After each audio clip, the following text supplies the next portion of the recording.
আজকে আবার মোচা রান্না করছি, কিন্তু একটু অন্যরকমভাবে। প্রথমে যে বাদশাভোগ চাল ভেজে তুলে রাখলাম, এই তেলের মধ্যে ফোড়ন দিয়ে দিচ্ছি। এলাচ, লবঙ্গ, দারচিনি, তেজপাতা, জিরে সব কিছু ফোড়ন দিয়ে দিয়েছি।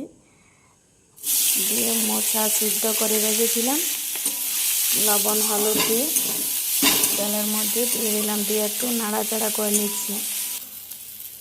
দিয়ে ভাজা জিরে দিয়ে দিলাম। আজকে নিরামিষ রান্না হচ্ছে, বৃহস্পতিবার।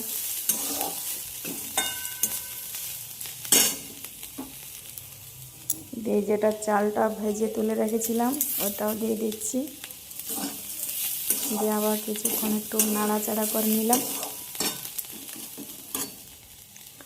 দিয়ে আলু ভেজে তুলে রেখেছিলাম, সেটা দেখানো হয়নি, অনেক বড় হয়ে যাচ্ছে ভিডিও।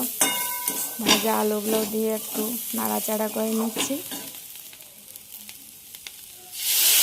এবারে জল দিয়ে দিচ্ছি, দিয়ে ঢাকা দিয়ে দিলাম চালটা সিদ্ধ হওয়ার জন্য।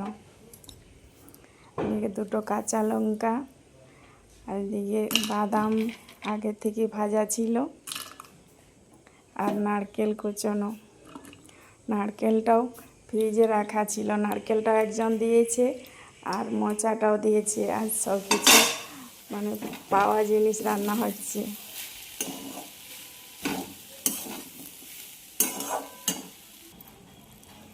দিয়ে একটু আবার জল দিয়ে নাড়াচাড়া করে ঢাকা দিয়ে দিলাম।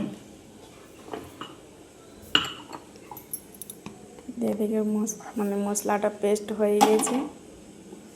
দিয়ে একটু ঢাকাটা খুলে দেখে নিই, চালটা প্রায় সিদ্ধ হয়ে এসেছে।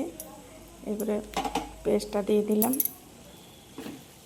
দিয়ে একটু নাড়াচাড়া করে নিই।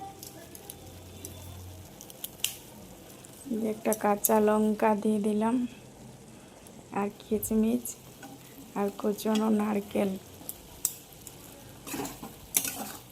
আপনারাও এভাবে মোচা রান্না করবেন নিরামিষের দিনে, আর খেয়ে দেখবেন খুব সুন্দর লাগে। দিয়ে আবার ঢাকা দিয়ে দিলাম।